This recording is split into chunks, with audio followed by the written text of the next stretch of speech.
Yes, people, welcome back to the One True Red podcast. This evening, we're joined by Mikey D, Aki, and Uche.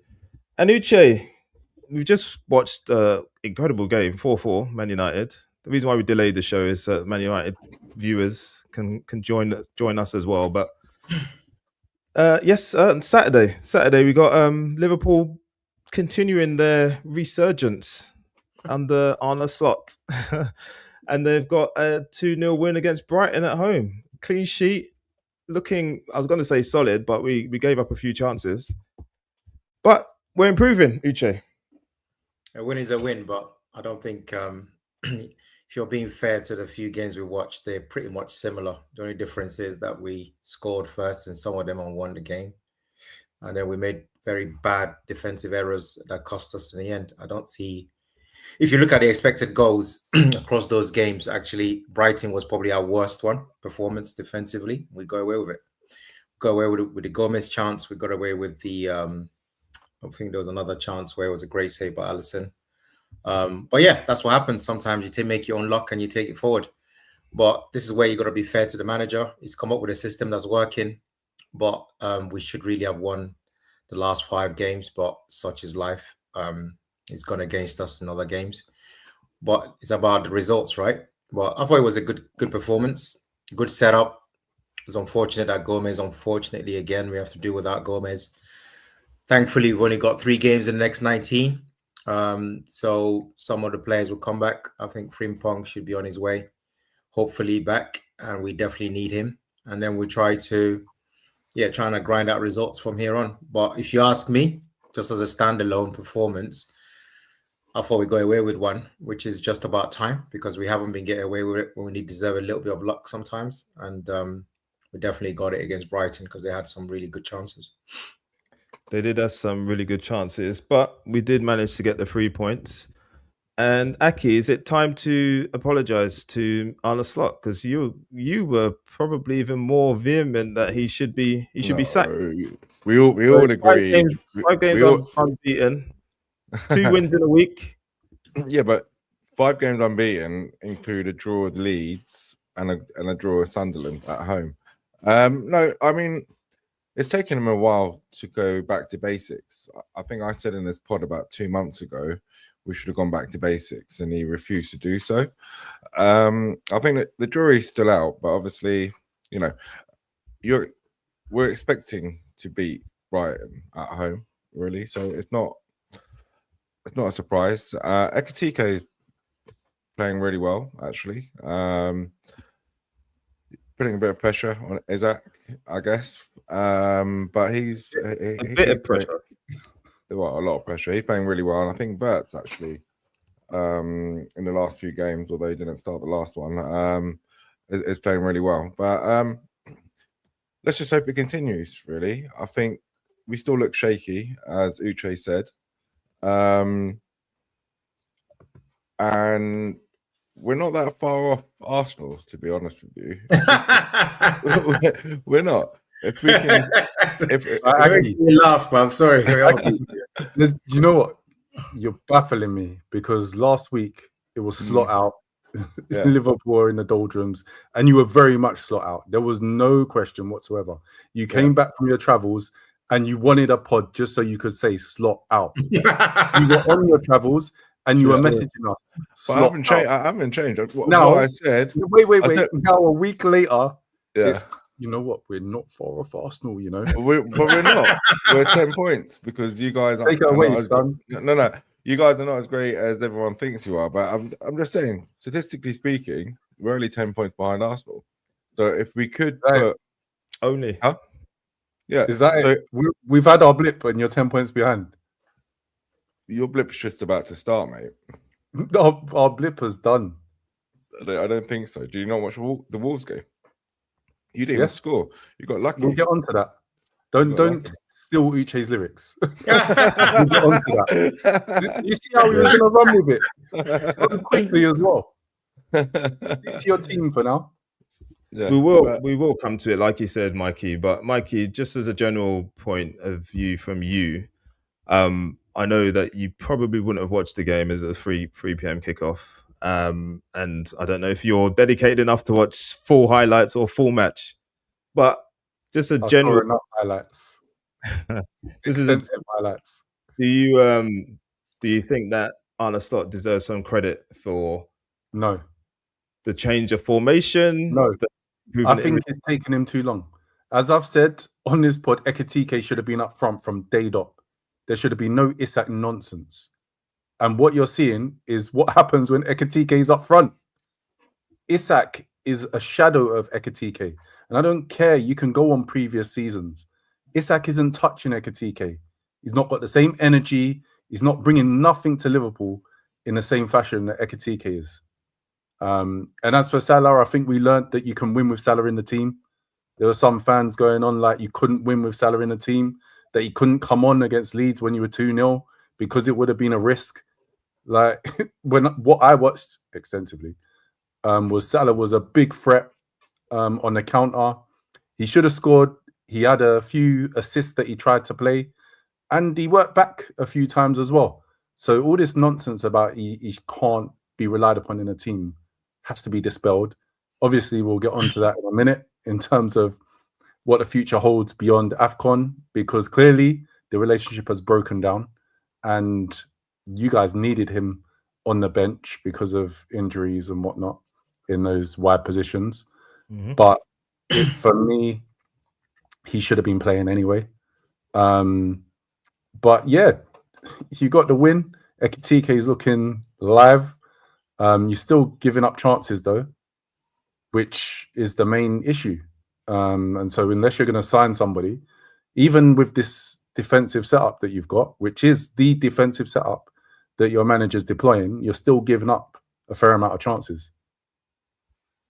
Yeah, and Uche, you mentioned XG, that the XG that we conceded against Brighton was probably the most out of the last however many games.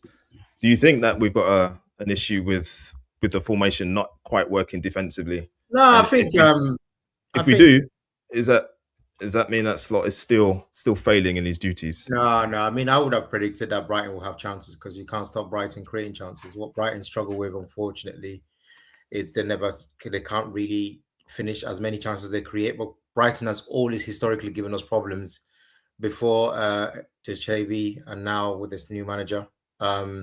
We've actually struggled a lot with Brighton. Obviously, we jacked McAllister from there. We're lucky that Mitoma hasn't got up to speed. Mitoma, Minte against our defense would have been very, very problematic from the up for 90 minutes. So I'm not too surprised that Brighton gave us issues, because Brighton give teams a lot of issues. If you look at where Brighton plays, wherever they play, sometimes you can win games against Brighton, but it doesn't mean you didn't have a good game. They can really give you problems. So I wasn't too surprised with the display. It is expected for them to have more expected goals against us, against the other teams. But it just was, like I said, the problem with us was we lost points on people making defensive mistakes as individual. I didn't see too many individual mistakes. However, again, obviously he feels like he had to play Szoboszlai right back, and that got exposed. And that should have led to the goals that Brighton scored, because they know what to do when a midfielder plays at right back. They're not quite in the right position that they should be, and they nearly punished us for that. But that's expected because they had an injury. So to be fair to Slot, that that can happen. But honestly, I haven't seen. You have to give him some credit in some ways, because this is what he was been trying to do for 5 games, and it should have worked. It just happened to be that we got the more positive result on Saturday, and we should have had the same positive results in the other games, to be fair to him. But obviously, doesn't mean that I agree that he should be not bringing one of your best players that can actually change things or make things happen from the bench. That's just ridiculous. Well, we'll talk about Salah in a bit more detail. I just wanted, before we move on to that, let's just have a quick talk about Ekitike and what he's brought to this team. Personally, I was not over enthused about him signing in the summer as our main striker, because I'd read and seen video footage of him, and the stats were saying that he was underachieving his expected goals and misses lots of chances, takes lots of shots and stuff like that, and obviously his age as well. So I didn't think who's going to have the impact that he's having. But Aki, you said at the start of the season, I think we've got on one of our previous pods, that Isak is going to finish, is still going to finish top scorer, and the guy wasn't even fit at the time. But I think you might have got the wrong Liverpool forward. Potentially, yeah, because I think so. I can hear in the background. Yeah, there's some reverb coming from someone. Keep talking. Let's mute ourselves, guys. Keep talking, Aki. Yeah, no, yeah, he started very well for us. I think he's direct, and I think he's got something to prove as well. You know, like he hasn't joined us from a big club. I think he got let go from PSG before he'd even had a chance to make it there.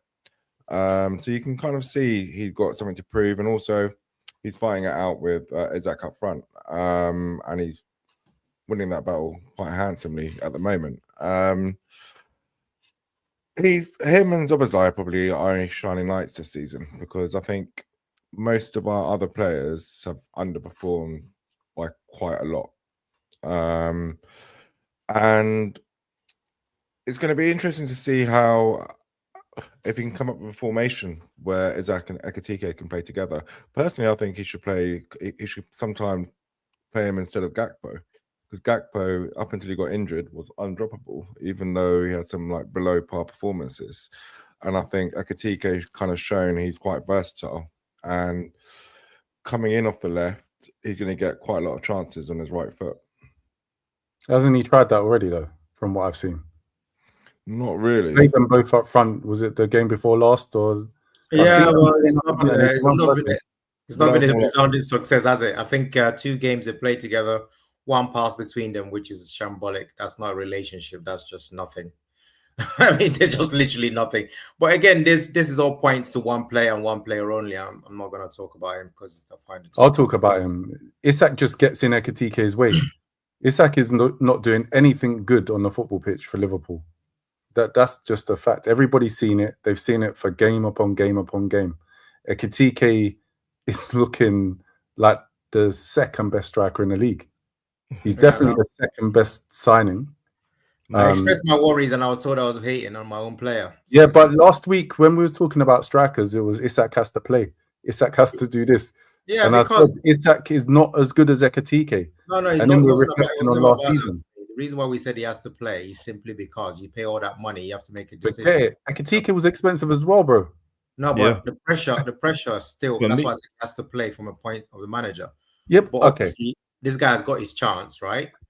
The problem is, right? The problem with Isak is he should have played. Then he didn't play because you're resting him or giving whatever restriction. This guy comes in, does the actual job. Obviously, but now Isak shouldn't have played. But there's nothing to talk about. Because if Isak had played, Slot would have been doing the same nonsense he's been doing. How do you mean? By playing eventually, right? Into form. Yeah, but eventually, let's be honest, you're trying to get the guy up to speed. So you can't. What are you gonna do? Just keep benching him forever? Like, he's not gonna overtake Ekitike. You don't anymore. No. This week just gone. It's pretty clear cut what's gonna happen now. It's gonna be outrageous to do anything else. But you know what you're saying. There's pressure on. Sorry, just this last point. You're saying there's pressure on Isak to play because of the cost, etc. He was what 125 for Isak. Ekitike was 80 odd for a young. Aki, be quiet. 80 odd for a youngster. 80 odd for a youngster. So there's more pressure on that signing than the Isak signing. No. What I mean is, like, they look to me. I mean, from the way I was looking at it, certainly the way it was designed compared to what the mess we're in, was only one striker was going to play, and that would have been Isak. And then you're going to have Vert somewhere and obviously Salah somewhere. And then you figure the rest of the team out, right? So you're trying to get this guy to play. But like I said, when the week that we've just had, there's nothing to talk about, really. It would be outrageous to now be putting Isak in. The problem we're going to have going forward is he is the main man. There is no question about it. But how on earth do you get Isak to start producing? Like, I see nothing. Like, literally, we're bringing the guy on the same way you bring a young player just to get minutes for the last 10 minutes and just do defensive duties. Not actually. At what point do you review what's happened and say, okay, it's a write-off? At what point? The way I'm seeing it, from what I'm seeing, just my football, what I'm seeing, I've said this in other places. I think it will be. I generally will be surprised, and I will rate the guy heavily if he ever becomes what we thought we signed. I think he's done. Wow. You won't see the Newcastle in December. I'm convinced. No, I repeat what I said for clarity. The Isak we signed, the reason why, there's the specific reason we spent 125 million. Let's not try and change the narrative here, right? Nobody is trying that guy is not coming back. He's not going to show for this club. Like, we just have to be honest with ourselves. He's a good finisher. He's a good finisher. You guys have to look at the pluses, though. You've got Ekitike, who is looking like. That's what I'm saying. And the main reason why I'm saying that is because of Ekitike. Because how are you going to do it? We're not going to play two up front. Let's be honest with ourselves here. You might do, but we're not going to play. The thing is that the traditional way of playing two up front, we're not going to do that. There's always a main man. There's always a main man. But I think with Mo going to AFCON, it opens up the door where you can play Ekitike and Isak up front with they will definitely have to play, won't they? Or Gakpo's injured, so we're down. We're literally down to Isak and Chiesa like Slot said in the press conference. The problem you have with that is that if you watch the way they play, right, he's not a target man. Neither of them are target men. So normally, when you have two players up front, one person kind of plays a 10. There's only one 10, which is now the guy that you actually want to be banging the goals. So do you now reverse it and tell Ekitike to play the actual 10 because he looks like the more of the baller? Then you have Isak being the static 9. It's just a little bit, and we don't have the personnel to service.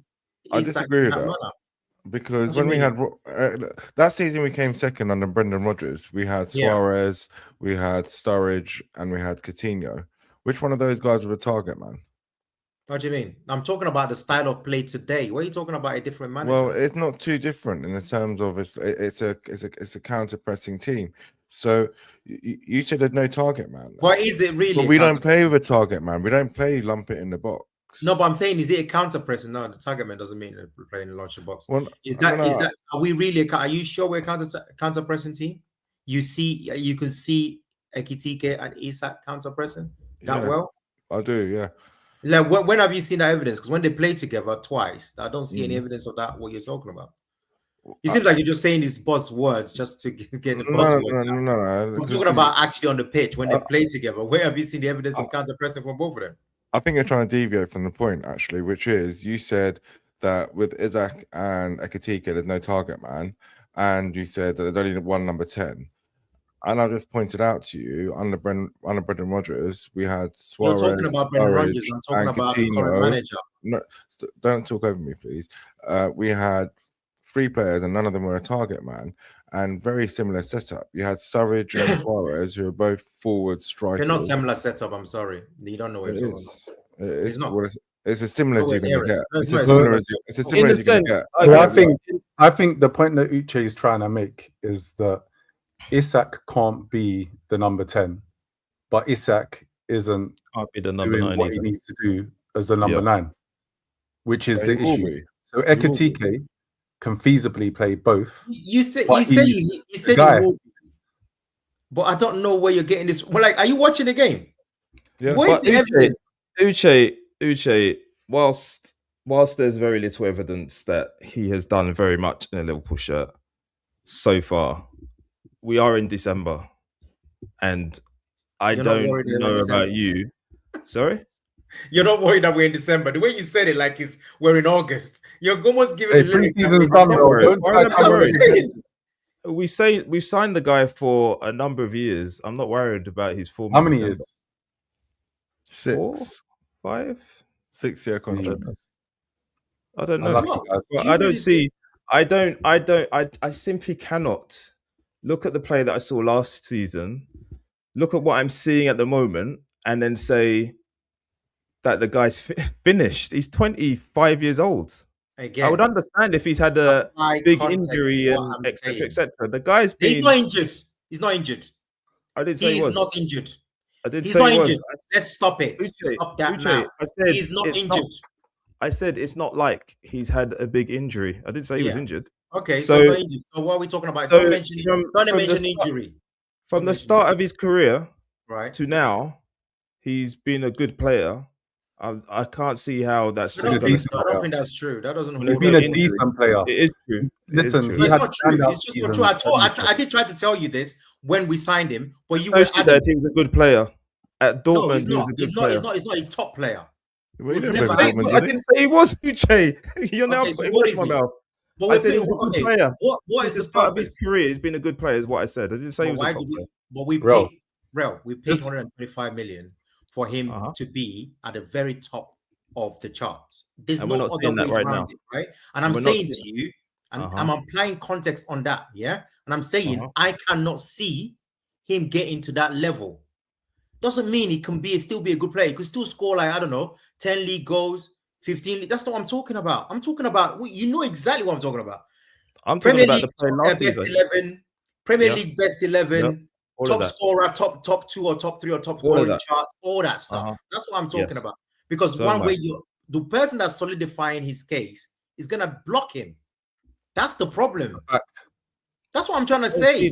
I don't see that being the case, though. I just don't see it. Do you think that Zach is going to out Ekitike? At what point?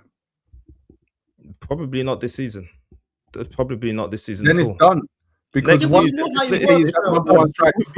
won't be done. How would it be done? Wait. So how do you see this panning out? Because when Ekitike scored 20 goals this season and you go into next season, you think Isak's going to start next season?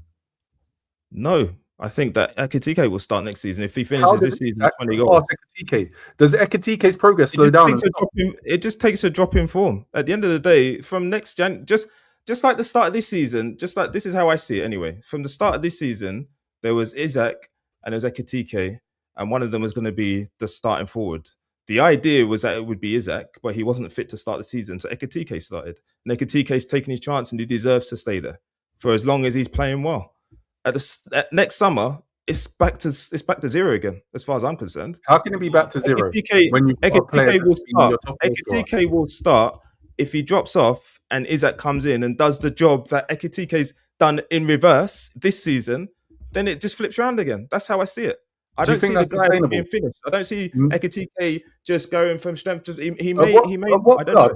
At what club have you seen that the number one striker spot gets rotated based on form? Arsenal. No. Arsenal not a top club. Well, Cocker is the number 9, though, and he got left on the bench. He was injured. Oh, is it? Honestly, at what club do you see the number one striker rotate position? It just doesn't happen. It doesn't happen, man. It depends on the. Once you have a striker that is cemented and scores 20+ goals, they don't suddenly just come out for someone else. They're not going to be happy. Yeah, but he could play both because at the end of the day, Gakpo is a limited player, so Ekitike could play much better. Yeah, but we keep on the left. What you're failing to understand is they don't play well together. They both pull to the left-hand side, number 1. Yeah, because we just signed him. Isak isn't as mobile as Ekitike, and when you play Gakpo anyway, you're unbalanced. But you know the thing is everyone's trying so hard to try and force Ekitike from the 9 so that they can get this guy to shine, but that's just not the case. This guy is scored what 7 goals now, right? He is your main. This is the main man. So he can't. For him to usurp him, you're gonna have to wait for some ridiculous drop in form, which really. I can't see happening. Mo scored all those goals out from the right, so putting Ekitike on the left isn't necessarily to detriment. You can't take him out of that central position. He looked fire on against Brighton. Yeah, but he'll be coming from the left into the centre. Which means you're doing it on purpose. So position, though. Exactly. That's what you're doing. You're blatantly trying to fit Isak back in. That's what you're doing again. So despite him delivering as a number 9, you then go and move him out of the number 9 so you can fit another one who's not delivering. You just that can't was the issue originally. So putting him on the bench to try and give Isak some time. If you guys didn't do that move, and obviously we've spoken about he didn't help his case when he got the booking that made him suspended for that next game. Ridiculous. And that probably was the catalyst, weren't it? For your kind of little domino. Yeah, look, the guy's even angry when he scores now because he's thinking, I need to keep this dude on that bench nicely. Hey, confidence. Strikers with confidence are a different breed, I'm telling you. That's why I'll take it. I'll take it all day. Ekitike can keep firing and firing and firing. If it doesn't switch things for Isak and how he's playing when he plays, then he's not the player that any of us thought he was, and he's definitely not worth 125 million. But I see him reacting. Maybe not this season. Maybe later on in the season. I don't know, but it's probably not going to be this season. Ekitike is the main man. Should have stayed in the team. And so far, he's shown that he should keep that position. But a guy who is not in the team because he's jetted off to AFCON is Mo Salah. Came on. There was talk before Friday in the press conference where Slot said that he was going to have a chat with Samo, and the question was asked, well, is he going to be in the team for tomorrow, Saturday's game? And the answer was, well, it depends on how that conversation goes. Later that day, it was suggested he was in the squad, and he came on after 26 minutes. And as you can see there at the bottom, he's now the top goal involvement player in Premier League history, Uche. The guy just keeps breaking records. Is he going to stay at Liverpool? It's up to him. I think obviously it's someone advising him to calm down. He should stay at least at the end of the season. Because there's not many options, and I know that someone like of that ilk wants to be the main man in a big stage, and there's not many stages where that can be afforded in Europe as it stands. So when all is said and done, you have to try to find a way to patch it up at least to the end of this season, because there are still things to be won, whether that's the FA Cup or the Champions League, and you can still be influential. And then after that, you see, do I think the relationship can be repaired? No, I don't think so, because your manager wants to disrespect you. So, and it's done now. And for the point where you want to have a prepared or pre-planned or whatever people might believe statement, which obviously we've all denounced as being wrong, not the right way to behave. But for it to get to that, you clearly felt that the person that should be talking to you is not talking to you, so you felt you had to go to the press again. It's not something that I would ever support. But yeah, unfortunately, I don't think that's repairable to the point. I think they'll do a pretend game until the end of the season, I hope, and he should just calm down until then. After that, see what happens. But he's not going to be going. I hope he's not going to be thinking about going anywhere in January. That's my take of it, because there's still things to be won with the club. And get a proper send-off if you're going to do that at the end of the season. Yeah, definitely get a proper send-off at the end. Aki, it didn't, to me, look like a goodbye at the end of the match. He was applauding the four stand and the cop at the end, but it didn't look quite like it was, this is my last time seeing you. I'll come to you, Mikey, because I know you're itching. you're itching to come in. But Aki, do you see it? Do you see it as something that's going to be mended just for the rest of the season and take stock in the summer? I really don't know, actually. I think he's going to want some guarantees that he's going to be a starter. I can't see him staying if he doesn't get those guarantees, and I can't see Slot giving him those guarantees. So it's going to be interesting. Also, there are also other options out there, like that Bournemouth, Sameo. Who's got a release clause? Manio, is that how you pronounce it? Just butchering names every week. Antonio. Anyway, but I think he's got a release clause of 67 million. So it would probably make financial sense for the Liverpool hierarchy to get 80 to 100 million for Salah and then buy that dude.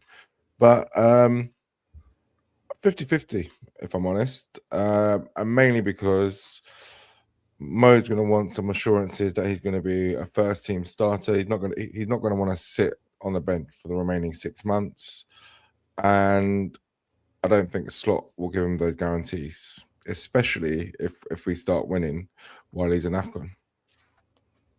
Yeah, that's a fair comment. I also think that Slot he's not going to give him those guarantees. But Mikey, do you see it as a situation where it can be manageable for the rest of the season, or do you reckon he's off? I don't think it can be manageable. It's not been manageable for a few weeks, let alone the rest of the season. It's too much of a melting pot, to be honest, because the relationship's clearly broken down. Slot didn't want to confirm that Salah was going to be there. that for me spoke a million words when he wouldn't confirm. He pretty much didn't want to confirm that he wanted Salah there. So if I'm Salah, I'm still feeling disrespected, and that send off against Brighton, it was almost a halfway for me. It was like he's doing enough that just in case he's not back, but he's not doing the most to be like, yeah, this is me forcing something to happen. At the end of the day, the guy just wants to play. And it's been a disrespect to suggest that Liverpool couldn't get results with him in the team. And so if that is what's in his head, if that was me, I'd be like, adios. Yeah, fair enough. I mean, that's like I said, that's what you want to do. But I think, like I say, he wants to win, and winning, this is the best chance for him to win one last time. But he wants to play. He won't feel like it's a win. Well, yeah, he can't. This cannot continue. No, I mean, don't get me twisted. Even if you did a fake pretense with statements and everything, and then in February and there's a Champions League knockout last 16, and the guy's on the bench, I don't expect Salah to be very happy. And why should he be? I mean, it's ridiculous. I mean, he should never be talked about. I mean, I'll be livid. Who on earth is going to be playing if it's a last 16 knockout or it's quarterfinal? Who on earth is playing instead of Mo Salah? Are you crazy? The thing is, I think for Slot though, he sees his best team without Mo. So I'm not sure. Yeah, but he's seeing a lot of things wrong. We've seen that. But yeah, exactly, Mikey. I don't necessarily think that's true, Aki. I think the 5-game unbeaten run has come when Mo's been on the bench. It's coming but that's also coincided with him changing the formation. So the fact he's on the bench is just coincidental. I wouldn't say it's coincidental. Yeah, but as you said earlier, that 5-game unbeaten run includes a draw with Leeds and Sunderland. Yeah, with context in both situations.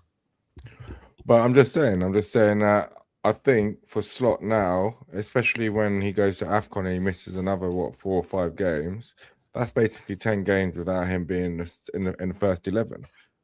So he's going to have to have found a solution by then if he wants to stay in the job. So the question, the thing, Aki, this is it though. The question, I feel like I can't really where we're talking about. I'm sorry, I'm laughing. This is a ridiculous thing to be talking about. So what is the idea? You're gonna win honors without Mo Salah as coming off your bench. That's the plan. That's what we're doing. Well, I don't think the plan was ever to get rid of Mo this year, but I think it's just been accelerated because of our poor form. What's happened? Because it's not just, and this just goes back to what Salah was saying. Boil, didn't he? It's not just, but it wasn't just him that went off the boil. Every player. What else changed? The scapegoat. What else changed? Because he's our star player, so the onus is on him to get the goals and the assists. Really, Ekitike was playing well, as we've all kind of established. Yeah, but okay, Gakpo wasn't playing well, and Wirtz has become more of the player that we thought we were buying in the first place. No, that's all well and good, Aki. He has. He hasn't. Aki. He has. How many goals and assists has he got? Sorry, bro. Not about goals or assists. No, the player that we thought you were signing in Wirtz was going to be getting goals and assists, minimum 10 of each in this season. It was 116 million. I don't know who. He had a lot of goal involvements, but if Salah's missing the chances he's laying on a plate for him, you can't exactly blame him for that. That hasn't happened, Aki. And just going back to what you said, just going back to what you said about it's that he's our star player and onus is on him to score goals. We conceded 3 goals against Leeds, and Forest, and Man City, and we should have conceded against Brighton as well. And we should have conceded against Brighton. He played against Forest. Mo wasn't even on the pitch for half of those, by the way. He played against City, though. I said half of those. Yeah. So conceding goals. That's the whole point of the formation. We're still conceding goals. That's the problem. So you can't say this and that. The bottom line is like, if you want to win stuff, the guy has to play and start. This is a silly thing. I genuinely thought that what he was trying to do was solidify the situation, but you need to talk to your star player. What kind of management is that? Where the big idea? What do you actually expect Salah to be to be jumping for joy, accepting this ridiculous situation. But that's what I'm saying. I think in Slot's mind, he sees a team he's seen it without Salah, and he's going to see it without him for another month at least. And so, whether we like it or not, I think that that might be his downfall. But and there's a lot of money on the table for Mo as well if we were to get rid of him. So it'd be interesting. I don't think it's cut and dry. I don't think it's like nailed on that he stays until January. I personally think it's 50-50. Okay. All right. Let's move on then. Mo Salah may or may not be coming back to Liverpool after the AFCON. Let's see how well. Should leave you. I'll be delighted. Let's see how well. Listen. I'm not backing Slot over Salah. It's not going to happen. As far as I'm concerned, other players were playing worse. I understand, though. My position on this has been, and I'd hope this was true, was that he wanted to solidify the team. He needed to make the changes that he made, but once the team was playing better, Salah comes back in. But wait a sec. Let me just finish. Like Uche said, you need to speak to your player and say, this is what the plan is. Not just, I'm the manager and you do as I tell you. Nah, it's not how it works when you're dealing with superstars. You got to speak to your players. You got to manage them appropriately. And I don't think he has done that in this situation. But go on then, Mikey. You wanted to finish off before we move on? Yeah, because I'm just not having it. Like, solidify your team against West Ham and Leeds and say that you basically indirectly and directly say that Salah is the reason why you're conceding goals. No, I'm not saying about you. I'm saying that is exactly what Slot has done. He's created this whole thing that's Salah is the risk. And you agreed with him just a minute ago. You said, to solidify the team, we needed Salah out. That's nonsense for me. Like, I don't think that was the way to do it myself. I don't think it was a case of Salah's the problem. Definitely not. As far as I'm concerned, he's changed the way we've played. We had a way of playing last season. We're not playing like this season. Salah was in a team banging goals last season. So I'm not saying that. I've not once said, by the way, that I think Salah should have been taken out of the team. It's not my position. Other players are playing worse. McAllister's been just stealing a salary for weeks at Liverpool, as has Konate. So Salah coming out is not my it's not something I back personally. By the way, Konate played a man of the match performance, by the way, at the weekend. That was pretty impressive. Didn't seem like the same guy. We'll see how long it lasts, though, Uche. Are you confident? I know. It's a bit weird. I was a bit shocked. Who have you got at the weekend? Tottenham away. Yeah, let's see this man in the match. Sorry? Let's see this man in the match in that game. Everybody plays well at that ground. Do you know that? Come on, how can you be saying that? Everybody plays well at Spurs, man. Like, come on. Come on, come on, man. It's Spurs. Come on, what are you trying it for? What's your lineup going to be? Come on, man. Everyone beats Spurs. Spurs. This is Thomas Frank's Spurs, for goodness sake. What are you trying it for? Is Conor Bradley back? Who cares who's back? It's Spurs. Their ground. Listen, normally I'd run with this. Normally I would be in agreement, but Leeds are hitting freeze. No, but the thing is, Spurs, they're so bad that if this is like a perfect situation, when I looked at the fixture, I'm happy to be going there. Because, like, come on, man. But that's the other thing that I wanted to say about Slot. And he was trying to be very clever with the runner games that he was planning to take Salah out from. West Ham, Sunderland, Leeds. He thought, these are so low risk that I can afford to try this move. Definitely. That's what I think. And it backfired, especially that final Leeds game where it's because of him. But he backfired because of him. You can't be treating your player like that. You should be talking. Well, not really. It backfired because Konate decided to slide challenge on a player who was going out of play. That and we gave a penalty, and then very quickly we lost our heads, letting another goal. But even then, we were winning 3-2, and then we decided to basically lose our heads again. So it had nothing to do with Mo playing or not playing. Really, that game should have been wait. We were winning that game 2-0, and it was becoming a boring. And then you drew the end. Yeah, but so the no nuance. We were winning 2-0. Mo didn't play a minute, and that was because Mo was on the bench. You drew 3-0. Where's your defensive stability with Mo on the bench? But playing Mo in that game. Aki. No, that is the point, Aki. The reason why Mo was taken out was so you could solidify your team, and he's sitting on a bench watching you concede 3 goals against Leeds. Yeah, that was the issue. But I guess the question would be: is if Mo played that game, are we still drawing that game? And the answer is yes. Why? It could have been 4-0. He's a much bigger threat. Because when you score 3 goals, especially against like, do you think he's not going to be an attacking outlet for you? Well, I guess the reason why he's not going to win the game is unless he can be some kind of psychic and stop Konate from doing what he did. That was 1 goal. You keep mentioning. Yeah, but Aki, even like some people were saying, that was the catalyst to the other goals. I just don't understand what the logic is. That where bringing Mo into that game changes that game from a draw to a win. There's just zero logic behind. You don't know. There are many logic behind it, my friend. I mean, you can make an argument either way. You can bring a player on at 2-0 and make it. I think most sensible people will tell you the issue with that game was down to 1 or 2 players, and specifically one who made 2 massive defensive lapses and concentration. And Mo's not changing that. Simple as that. Aki, flows of game changes with the players that are on the pitch. Yeah? If Mo is on, his profile of player would have meant that Leeds wouldn't have been able to flood their players forward. It simply wouldn't have happened. Isak came on, didn't he? What was the score when Isak came on? I don't think Isak came on. Isak came on. He came on to defend. It was either 2-0 or 2-1 when Isak came on. So why couldn't that have been Salah? And why wouldn't Salah have been the outlet? Isak did nothing. I'll tell you that. That's why you don't know if he came on. He was useless. He didn't do anything in that game, that's for sure. No, but that's the thing. That's what we're trying to say to you. Like, he made an attacking move, right? So we know that he made an attacking move, Aki. And why could he not be one of your most lethal players? The player that you brought on absolutely did nothing. So all that did was put more pressure on your creaking defense. That's the problem. Whereas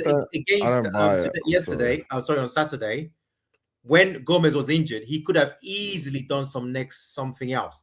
Maybe even go crazy and brought Isak on. But he wasn't that crazy. So he decided to come bring Salah on. I mean, Isak was there. So he could have done that. You're laughing because you know he wasn't going to do it. It was too early in the game. But no, I just don't buy into that. I think the Leeds example is a bad example to use if you're trying to use it to tar. I mean, as you know, I'm not Slot's biggest fan, and I still want him out. But I just think that's a bad example of a game because Mo playing or not playing was not the reason why we ended up drawing that game. Isak came on when you were winning 3-2. He came on 84 minutes. Yeah. Are you telling me that Mo couldn't have come on instead of Isak? Mo and Isak are not. And you wouldn't have been more solid, and you wouldn't have had more threat. Do you know how we lost that game, Mikey? No. Just how we lost that game? Please. I asked you 2 questions. Do you think Mo would have been a better attacking threat? Possibly, yeah. Do you think he would have been more solid with Mo rather than Isak? No. How? Because from corners, Mo doesn't head the ball from corners. So just Isak does.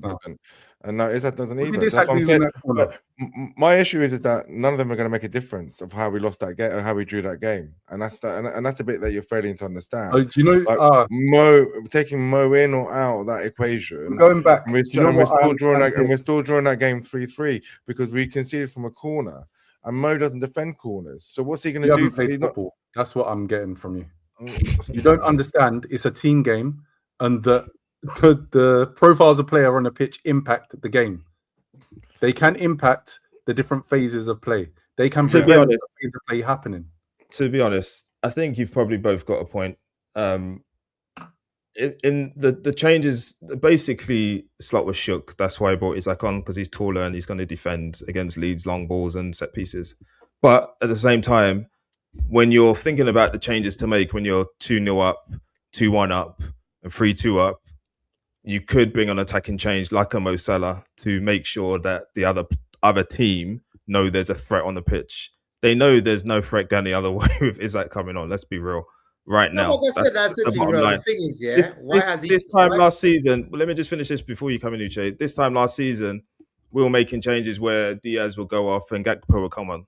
Or we'll take off Jota and we'll bring on Nunes to stretch defenses. There's ways in which you can defend by making attacking substitutions. So that's where I hear what Mikey's saying. But at the same time, in the circumstances, the manager was just too shook. That's why Isak came on instead. Go on, Uche. No, I'm saying when we were 1-0 up against Brighton, when that injury happened, why didn't he bring on Isak then? Just do the same thing again. It was working so well. I think we know the answer. He's learned his lesson, you'd hope. You learn your lesson because, come on, man. Like, what are we doing here? You can't bring someone else, like, you can't bring on the guy that's, go on, do it again. Let him go. Because after all, after that game, Mo Salah was going to AFCON. So you could have just brought on Isak and get him his restricted minutes, unleash him, and let him go and murk Brighton nicely. Why are you laughing, Aki? You should have done that. No, you should have done that. Because it just makes no sense what you're saying. No, what do you mean? How does it not make any sense? You're talking for the sake of talking. But why? Because Isak's a striker, yeah. Gomez he played two up front. He's played two up front before. But hold up. So then who plays on our right? You don't need to have it right. What do you mean? Oh, just keep it exactly. Yeah, so you're just talking fantasy now. No, but you don't need to have it right. What do you mean? Silliness. Yeah, he's played a Kitike there before with Kitike doesn't play on the right. He'll play on the left. No, he's played a Kitike with Isak up front before. Just do it again.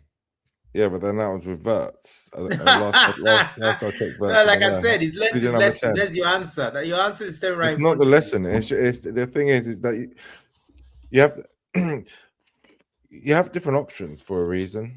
And so, like, I'm not saying against Leeds bringing on Isak was the right choice. I just think that it didn't really matter who we brought on that moment in time because of the way that it really. But substitutes changed the way Salah of game came on. What do you mean? The difficulty with you is what you're doing is you're looking back and saying that no matter what happened, it was going to be 3-3. But you're making it look like it's impossible. Games, and we see substitutes impact games week in, week out. Substitutes impact game changes, impact games. It just so happens that yours didn't. So let me just say, at the start of our terrible run, which I believe was started by Crystal Palace, so where we were losing 1-0, we got it to 1-1, and then we let in the last minute winner 2-1. Mo was playing that game. He wasn't substituted. He played that game right into the end. The next game, where it was against Chelsea, and it was like deja vu. It was 1-1. Chelsea come back 2-1 last minute. Mo was playing until the end, right? So Mo's played in a lot of games until the end where we've let in last minute goals or where we've lost it. So I just don't know. I don't know where you guys get this into your head, bringing on Mo in that situation. Where all of a sudden he's going to be he's not the Mo of last season. I already said to you last season, he's regressed massively. We won't see the 30-goal Mo ever again. The point that we was trying to make is that a substitute impacts a game. Eddie Nketiah was brought on against you and scored. He impacted the game. Okay, it's as simple as that. Substitutes impact games. Yeah. So he made the wrong. He made the wrong. Now we've established that. Let's move on. Now we've established that substitutes change games. Let's move on. Mikey, last week we predicted a massive win against Wolves for Arsenal. The worst. Sorry? Didn't I say 2-1?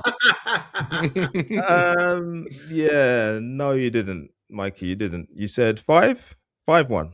I think I was the only one that predicted Liverpool to beat Brighton. So, but yeah, we can recap that. We'll come on to that at the end. But yeah, 5-1 is what you predicted. Yeah. Similarly, we all thought it was going to be smashing for Wolves. I said 6-0 actually. There you go, and it ended up. There's no way Wolves should have scored against us. Injury time winner. That.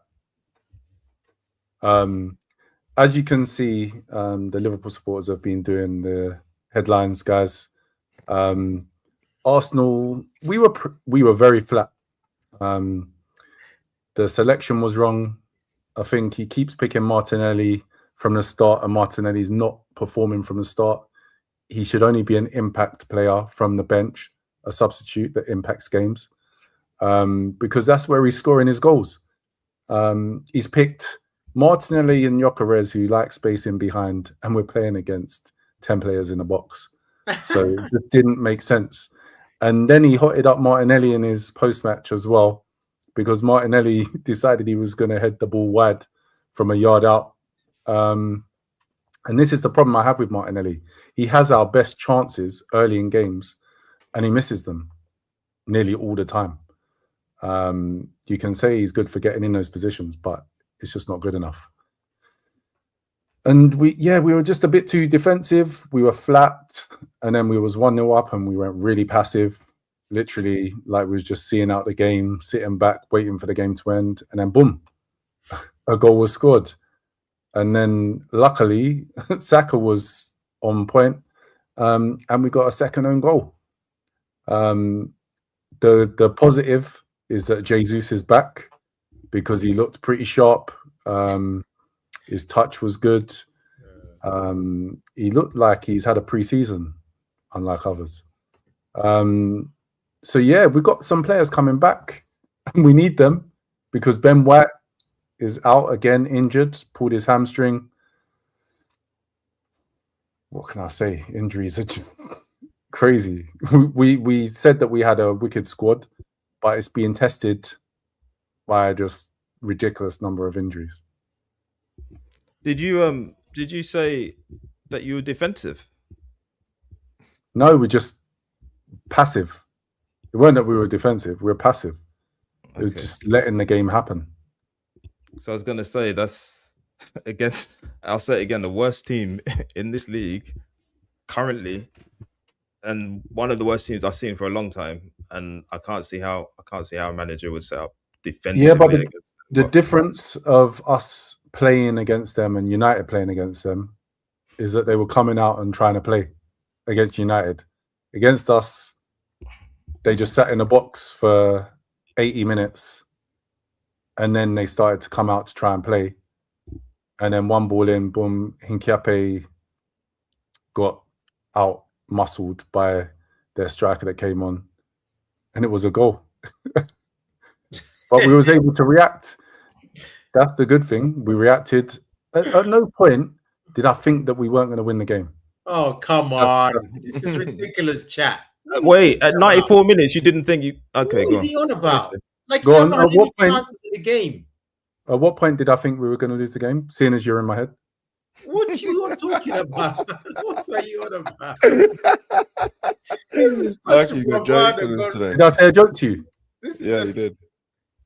This is just madness. Uche, I've heard you come on this pod and say at no point did I not expect us to win. I wasn't worried. Yeah, but we're playing well. I well. can't say the same. Yeah, but we're playing well, though. I can't say the same. Yeah, but we're playing well. But the fact is, like you just said, weren't. You was in your run. No, but but the fact is, you haven't tested the keeper, right? I looked at the numbers. There was only 2 shots. Did you watch the game though? No, I didn't watch the game live. Then don't come if you've not watched the game. No, you don't know what happened. Well, I did, because there was nothing happened. Unless you're gonna tell me a different game. Okay, tell me if what I'm saying is incorrect. You had 2 shots on target. Oh. There was no save that the goalkeeper made. Sorry? When I just told you Martinelli missed a header from 1 yard, missed the target. Yeah, I saw that. So you did watch the game? Was kind of he could have missed it. Of course, I watched the highlight. What do you mean? I didn't watch all of the game because I thought you guys. Right. I was actually getting bored because you guys went 1-0 up. I was expecting. I loaded up my team with Arsenal players, expecting goals to come from every angle, and I was extremely disappointed. And I got bored, and I just said, "I can't be watching this. This is rubbish." It's like 60-something minutes or something. Because of course I watched the game up to that point. The bottom line is, I was not seeing you guys giving them problems. They were not making saves. There was no like blocks. Wait a minute. So through the game that you was watching, did you expect us not to win? No, you weren't. No, when they equalized. No. That's not the question I asked you. Right. You was watching the game. Said you was no, but you would have said that after they equalized. You would have said that you were saying not to win. No, but the issue I have was you were saying that after they equalized in a 90-something minute, right? And I'm saying that at that point, is now the game has literally over. And if you stopped it at that situation, you hadn't created much and you were leading by an own goal. And then they equalized, and you're thinking, how are you gonna create? and then you needed an own goal. It's just I feel like you're just a bit over the top, man. You keep doing this. They scored on the 90th minute. Yeah. Yeah. How many times have you seen your team score after the 90th minute? Yeah, but what I'm saying to you, they were not creating though. Against the bad team. You keep saying we weren't creating. As long as we move forward, we were going to have chances. We didn't create, but we won. There you go. You said that there were only own goals. We didn't score, but we won. No, you didn't win, but it's just the bravado is not necessary. It's not bravado. It's just the fact. It's one of the worst teams in the league, and instead of you like at least saying, "Look, we got away with it," you're telling me you would have scored and blah blah blah. You put a cross in there, and this defender had just put in his own net. I don't even know how. When I looked at it back, thinking, "How on earth?" 2-1 because you're doing this. It's fine. You're doing this statistics thing. We had 16 shots. 2 of them were on target. That doesn't mean that none of them were on target with their own goals. Wait. Don't over talk. Come on. I'm going through the statistics now because you wanted them. You said 2 shots on target. So we had 16 shots. 2 of them were on target. That doesn't mean that we didn't have good chances because we have 3 clear-cut chances. Wait. I'm going through the statistics. We had 3 clear-cut chances. Which ones? We were dominant in terms of phases of play. Martinelli. Because most of the game was around their box. Martinelli.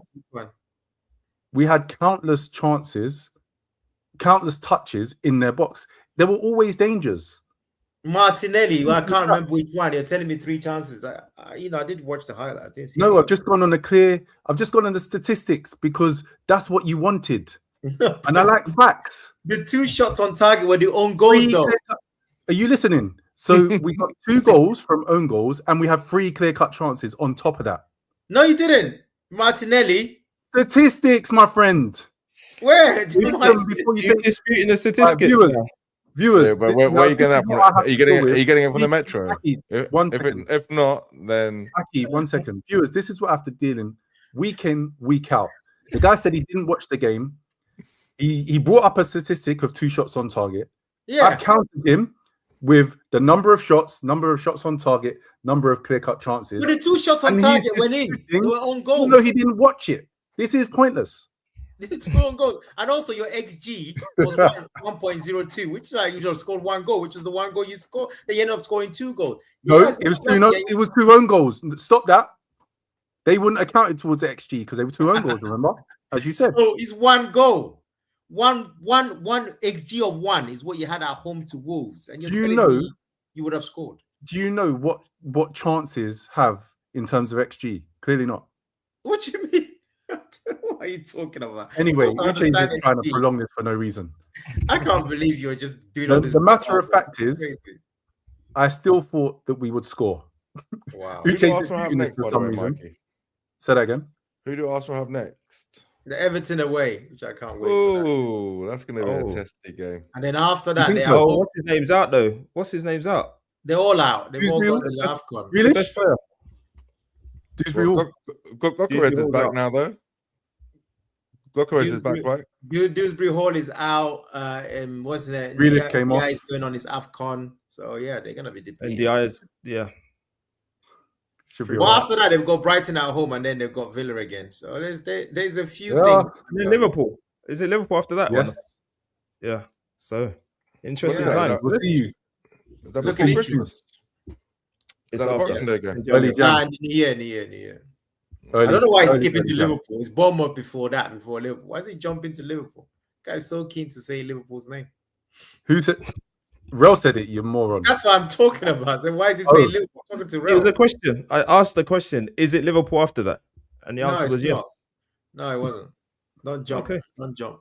They've got Brighton at home after Everton. Yeah. Then it's Villa at home, and then they're going to Bournemouth, and then after Bournemouth, then Liverpool. Okay. Interesting run. Aki. Yeah. Man City won. Arsenal just about won. Title charge? I think come the new year, we'll see City top and steamrolling the league, really. I think they're a much stronger team, better manager, better players. They have their faults, and it's a shame that we digress so much because the league was there for the taking, really. But I'm pretty confident by the 1st of Jan, City will be top of the league, and then I think when they go top, I can't see a team catching them. Do you agree with that? I think Villa will be there as well. I think Villa can do something. Nah, Villa will drop off. No, I don't think they'll win the league, but I think like if we're talking about you said a statement on Christmas and stuff like that. Again, Villa, the way they're playing, again, if you look at the same thing, do the same thing to them. They've got Manchester United at home, they could win that. Go away to Chelsea, then they've got the Arsenal game. I mean, the way they're playing, the confidence they're feeling, they could pull it out. They could easily be up there above Arsenal as well. So I'm just talking about these few games, nothing to do with. There's no way I don't think Villa are going to be champions or anything like that. But in terms of being top in the next few weeks, it could happen. It definitely could happen. They're on fire, man. See, 9 wins in a row in all competition. That's very, very difficult to do. Very, very difficult. Yeah, and they've had some lucky wins in there, though. Like, well, no, you know what they have? Yeah, they have a lot of long range strikes, and everybody keeps saying it can't continue, and they just keep doing it. So if you keep backing up Rodgers and the likes, and Tielemans and Onanas, they show you that they can continue to bang those goals from long range. So it's gonna be interesting. I really like what Villa are doing. Mikey, Villa, do you see them as a? Because I know you dismissed Chelsea a few weeks back, rightly so. Do you see Villa as a not necessarily gonna win it, but challenge to any kind of challenge to the title? No, they won't be. They're in a good run of form, but what you were saying about long range strikes, it's not sustainable. It can be for a period of time, and they have scored the most goals from outside the box, but it's just not sustainable. Well, like I said to you, they've got you in 3 games time, right? And they'll get slapped. I told you last week. Don't bring it up again. I'll probably give you the win as well. But the bottom line, no, you're not. Because you was bigging them up last week. Don't even try it. I probably will tell you win that. But the bottom line is, when that game is lining up, if they're still 3 points behind, whether you like it or not, if they win that game, because football is football, they could easily go above you. This is, you can't just write off a team that's literally there. We're talking about what they literally can't go above us because their goal difference is not touching us. But you might have dropped another point by then. What are you talking about? Come on, man. No, we won't. What do you mean? What are you said the exact scenario said if they're 3 points behind and they play you and they beat you, they'll go above you. I just told you our goal difference is better. But my point is, they still be like equal, which is like surprising, isn't it? This late stage, when you were coming on here earlier, a few weeks ago, you thought you were gonna have your party all sorted out and your boss parade all sorted, everything. Now all of a sudden, you're equal points and you're arguing, we go above, we stay above on goal difference. Right. It's 3 points. So you would have looked at Villa's fixtures as well, right? I have. Yeah, who they got? I'm literally looking at it. Who they got? Who they got? Tell the viewers, who have they got? They got Manchester United next. And then who? And then they got Chelsea away to Chelsea at the Bridge. And then us away. Yeah. And you're trying to say that they're gonna be close to us and we're gonna have dropped points. And they're gonna be getting above. Wait. Let me just get something right here. Are you making noise that they got Manchester United? That's something that is supposed to worry us. Listen, you can't be talking around here. Don't be disrespectful right now. I'm not being disrespectful. I'm just saying. Of you. No, I'm asking you a serious question. Man United are ahead of you. No, forget all that. No, they're not. They're not ahead of us. They are. Check the table. They probably are, Aki. They're ahead of the table. We're put in front of me. Villa are playing Manchester United. Oh, no. And you thinking what? Come on, man. They can win that game. So that's what I'm saying. That's all I'm saying. Isn't that the same Manchester United you just watch with that defense? So that's done. Bridge. Let's be honest. Chelsea at the Bridge. Villa could go there and win. These are not things that are gonna be shocking. They're not shocking things. Yeah, but they're not like shocking things, are they? Like, they're not shocking. They're not going to win. Anyway, we're talking about Villa for some reason because you guys. For the next few weeks, we're not saying about winning. For the next few weeks, we got to give him the respect because they're up there. Man, that's what we're saying, man. Nine in a row. Listen, back to win against. I gave them their kudos when they beat us. So. I mentioned all the statistics behind them, and that is as far as it goes.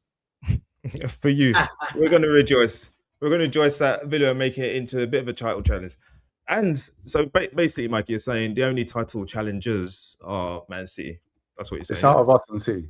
It's as simple as that. Yeah, it should be. Very soon it'll just be City. It was just you. a few weeks ago, and now it's you and City. So that's something. We're getting there. We're getting there slowly. Who said that? A few weeks and it'll just be City. Who said that? Who said it was just us though? I'm pretty sure you did. No, because I said Haaland was shooting City. Okay. You can't fight against a striker that's scoring 40 in a season. I said that. Let's do the predictions, guys. But he's not one of the best. I'm pretty sure he said you were going to. No, not one of the best. You said he was the best. He is the best. He's not, and that's another pod.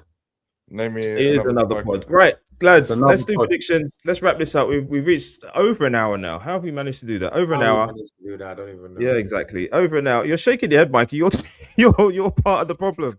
All of you. I'm having to correct what's being said.